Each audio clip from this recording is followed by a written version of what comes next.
मित्रांनो, ही संपूर्ण घटना काळजीपूर्वक ऐका आणि आजच सावध व्हा, कारण अनैतिक संबंध आता काळ बनून आपल्या दारात उभे आहेत. कर्नाटक राज्यातील मांडे जिल्ह्यात घडलेली ही थरारक घटना एका विवाहित महिला प्रीती आणि तरुण पुनीत यांच्या फक्त 2 दिवसांच्या ओळखीवर आधारित आहे. 20 जून रोजी फेसबुकवर त्यांची ओळख झाली आणि अवघे 2 दिवस 21 आणि 22 जून ते केवळ फोनवर बोलले. त्यानंतर प्रीतीने स्वतःहून शरीर संबंध ठेवण्याचा निर्णय घेतला आणि 23 जून रोजी त्यांनी लॉजवर एकत्र वेळ घालवला.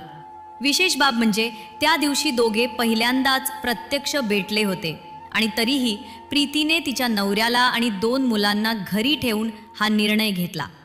सकाळी 11 ते दुपारी 1 दरम्यान लॉजमध्ये त्यांनी संबंध ठेवले आणि त्यानंतर ब्रेझा गाडीतून म्हैसूर शहरातील पर्यटन स्थळांवर फिरण्यासाठी गेले. संध्याकाळी 6 वाजेपर्यंत त्यांनी सहल केली.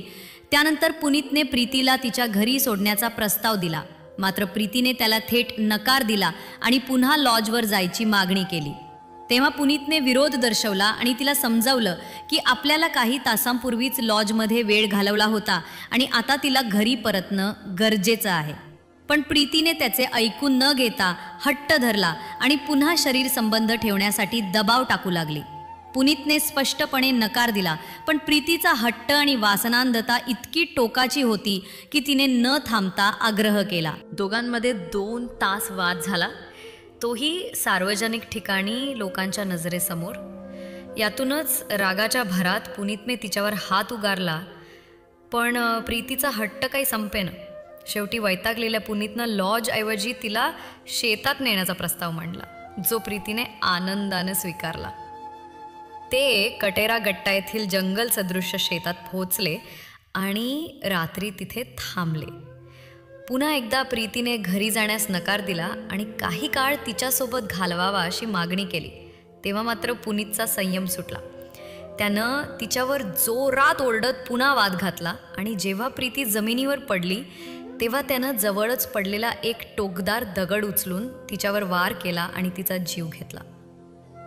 कर्नाटकचे मांडे जिल्ह्याचे पोलीस अधीक्षक बलदंडी यांनी प्रसारमाध्यमांना ही माहिती दिली. नंतर प्रकरण उघड होण्याच्या भीतीनं पुनीतनं प्रीतीचा मोबाईल घेतला, तिचा मृतदेह त्या जंगलातच पुरला आणि तेथून पसार झाला. काही दिवसांनी प्रीती बेपत्ता असल्याची तक्रार तिच्या कुटुंबियांनी पोलिसांकडे दाखल केली आणि पोलिसांनी तिचा फोन नंबर ट्रॅक करून तपास सुरू केला. तपासात उघड झालं की प्रीतीचा संपर्क या अनोळखी पुनीत नावाच्या तरुणाशी झाला होता. यावरून पोलिसांनी अचूक रणनीती वापरत पुनीतला ताब्यात घेतलं आणि चौकशीत त्यानं गुन्ह्याची कबुली दिली. त्यानंतर मृतदेह ज्या ठिकाणी पुरलेला होता तिथून बाहेर काढण्यात आला. अशा रीतीनं फक्त 2 दिवसांच्या ओळखीवर आधारित शरीरसुखाच्या हव्यासापोटी सुरू झालेलं एक तथाकथित नातं एका थरारक आणि भयानक शेवटी पोचलं, जे साऱ्यांनाच धक्का देऊन जाणार आहे. क्षणिक आकर्षणाच्या आहारी जाऊन नात्यांची किंमत, जबाबदारी आणि माणुसकी विसरणं याचं परिणाम केवळ विनाशकारकच नाहीत, तर अनेक आयुष्य उद्ध्वस्त करणारे ठरतात. सोशल मीडियावरून होत असलेल्या अनोळखी मैत्री, शरीरसुखाचा हव्यास आणि विवेकशून्य निर्णय यामुळे माणूस आपली मूल्य गमावतो आणि गुन्ह्यांच्या दरीत लोटला जातो. प्रेम, संबंध आणि नात्यांना गरज आहे विश्वास, संयम आणि प्रामाणिकपणाची.